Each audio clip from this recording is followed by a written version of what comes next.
तो हमारा जो 3 पेपर होते हैं, उसमें से हम लोग अभी जिस पेपर के बारे में हम लोग सबसे पहले अध्ययन करने जा रहे हैं, वो पेपर हमारा है ऑप्टिक्स, प्रकाशिकी। प्रकाशिकी के तहत इसमें चूँकि प्रत्येक पेपर में 5 यूनिट होते हैं, तो इसके तहत में हमारे 5 यूनिट होगी। हम लोग सबसे पहले पहली यूनिट का अध्ययन करने जा रहे हैं ताकि हमको चीज़ों को समझने में आसानी रहे। पहली यूनिट फर्स्ट में हमारे पास में जो जो ब्रॉड टॉपिक है, हमारे पास 3 ब्रॉड टॉपिक है। पहला है फर्मेट्स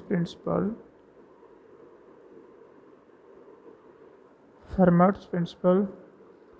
दूसरा हमारा जो टॉपिक है, दूसरा टॉपिक हमारा general theory of image formation. General theory of image formation. और उसके बाद में जो तीसरा टॉपिक है इसमें एब्रेशन इन इमेज। जो तीसरा टॉपिक है यूनिट फर्स्ट में, वो है हमारा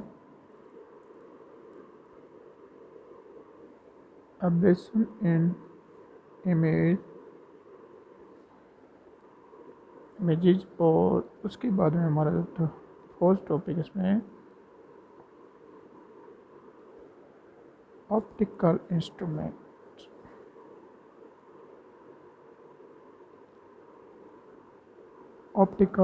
इंस्ट्रूमेंट्स। और हम लोग पहले बता देते हैं कि जो फॉर्मेट प्रिंसिपल है उसमें क्या क्या चीज़ें हमें मोटी मोटी जो चीज़ें हमारे जो सिलेबस में दी है फॉर्मेट्स प्रिंसिपल में।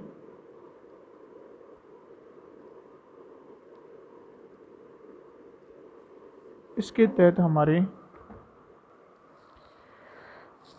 फॉर्मेट प्रिंसिपल के तहत हमारे जो सब टॉपिक है उनमें है पहला टॉपिक है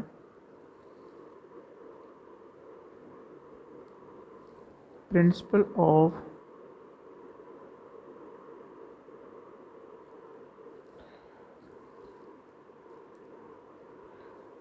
of experiments path. The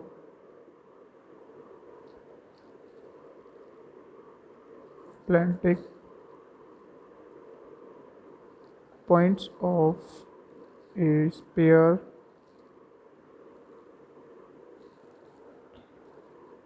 and other applications।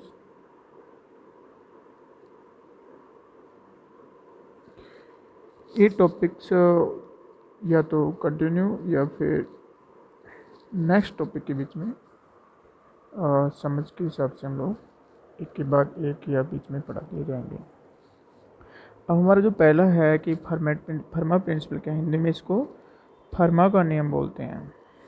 फर्मा का नियम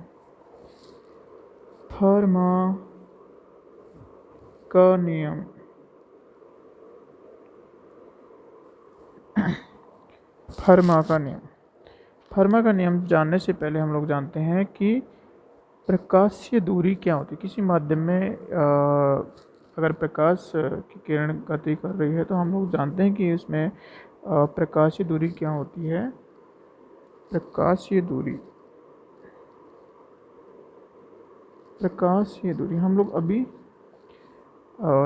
यहाँ से हम लोग पढ़ना शुरू करते हैं। तो फर्मा का नियम में हम लोग सबसे पहले जानते हैं कि प्रकाशीय दूरी क्या होती है। प्रकाशीय दूरी ऑप्टिकल पाथ।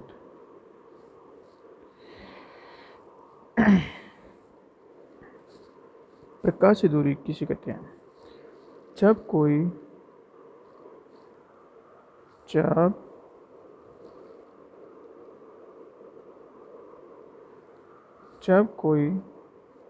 प्रकाश किरण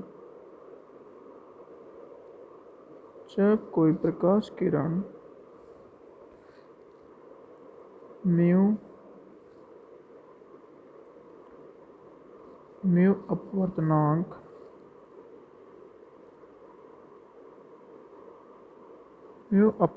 के माध्यम में d दूरी चलती है,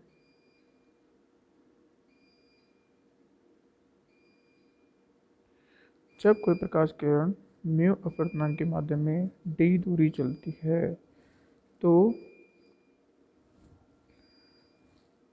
कोणन म्यू d उस माध्यम में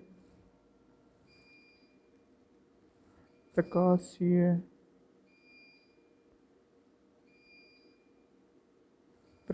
दूरी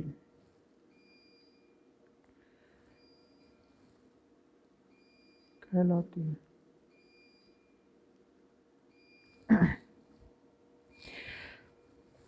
यहाँ पे हमें देखना है कि देखो जो माध्यम है उसमें प्रकाश के जो वेग है वो निर्वात में प्रकाश का वेग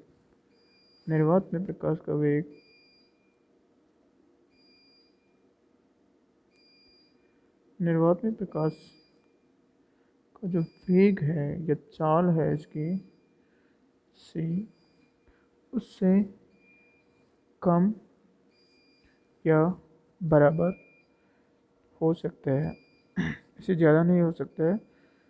तो अगर t समय में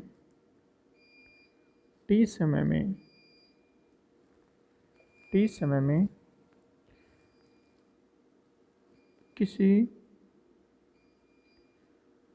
म्यू अपवर्तनांक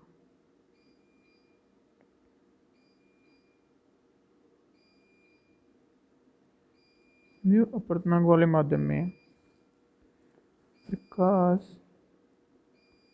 किरण t दूरी तय करती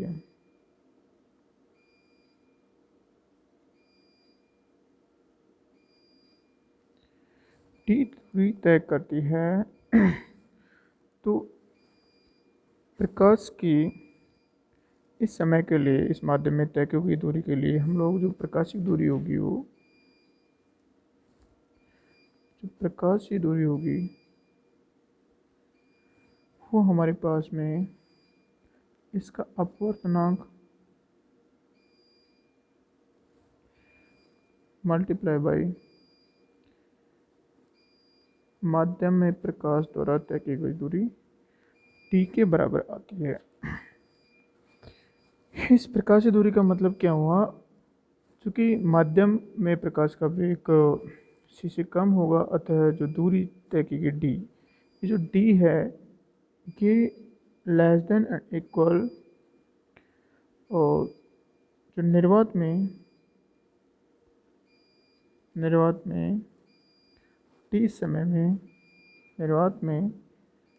समय में प्रकाश द्वारा